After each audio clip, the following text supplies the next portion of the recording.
You know that feeling when you wake up one day and realize something has already been decided for you? Not because of some big mistake or a dramatic failure. No, it was a quiet choice, one you don't even remember making. It just didn't seem important at the time. It felt harmless.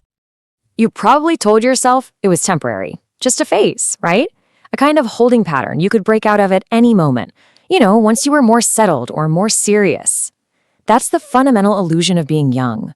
This belief that every choice has an escape hatch, a do-over button. And you figured it was reversible, something you could just fix later. But here's the thing, it wasn't. Because time, it only goes in one direction. That quiet choice, the one you barely noticed, has been gathering weight. Its consequences have been compounding silently, and now they're echoing into your future. So this is what we're going to talk about, the silent money decision that kind of defines a generation. It's a decision most people make in their early 20s that just ripples out for decades. And it doesn't even look like a choice. It's more of a passive acceptance of how things are. And honestly, that's exactly what makes it so dangerous. Think about it. In your early 20s, what does everyone tell you? You have time. Time to mess around, time to enjoy life, time to figure it all out later. And that message, it feels so generous, so liberating. It takes all the pressure off. And when you're young, pressure feels like the enemy.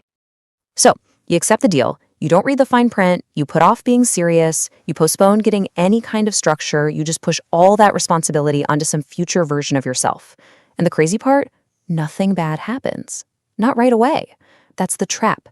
The consequences, they don't show up with a bang. They arrive in silence.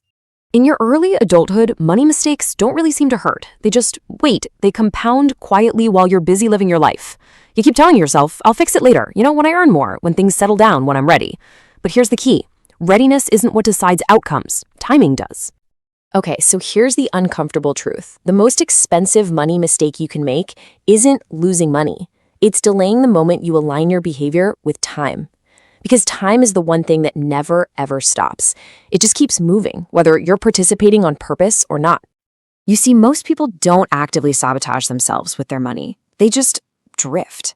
They let their early adult life be financially unstructured. There's no system, there's no direction, no bias toward long-term growth. It's just income comes in and life happens. And for years, that feels totally normal. Until it doesn't. One day, you look up and realize you've been busy for 10 years, but nothing has been quietly growing in the background.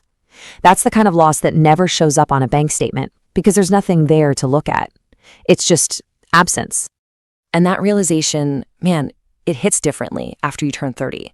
Because before 30, time feels like this endless ocean.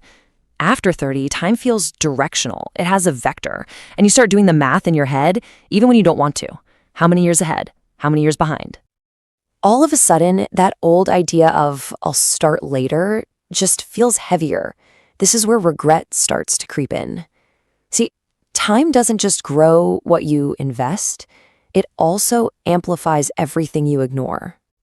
So what is this silent decision? This choice that has such a huge delayed impact? Well, it really just boils down to one simple trade-off. In our early adulthood, most of us choose comfort over structure. And I'm not talking about comfort in the sense of luxury. It's comfort as in avoidance, avoiding constraints, avoiding systems, avoiding any commitment that feels a little too permanent. You're just keeping things flexible. But here's the thing, money doesn't reward flexibility. It rewards consistency. And consistency means you have to choose a direction early, long before you actually feel confident. That's the psychological contradiction of it all. The moment you finally feel ready is usually the moment it's too late to get the full benefit. So the silent money decision that people regret after 30 is exactly this. They chose to let their early adulthood be financially unstructured. They didn't decide to fail, they just decided not to decide. And in the end, time decided for them. That's the hidden rule, isn't it? If you don't give your money a direction early on, it will always default to consumption. And consumption leaves absolutely nothing behind. But here's the quiet empowerment in all of this. You don't have to fix the past. You just have to stop repeating it.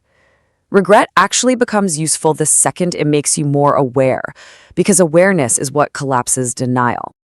Go talk to people in their 40s and 50s, in private. Ask them what they wish they'd done earlier with their money.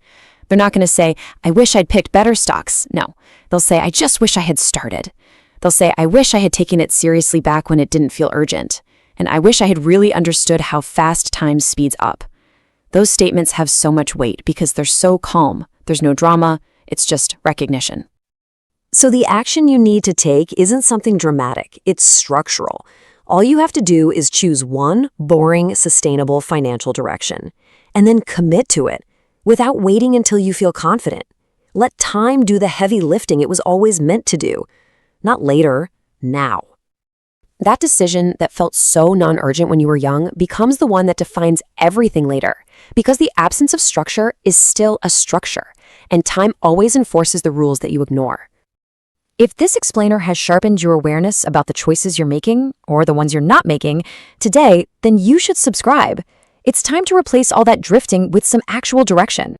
Because at the end of the day, the most impactful financial decisions are often the ones you make before you feel truly ready. So tell me in the comments, what shifted in your thinking after hearing this?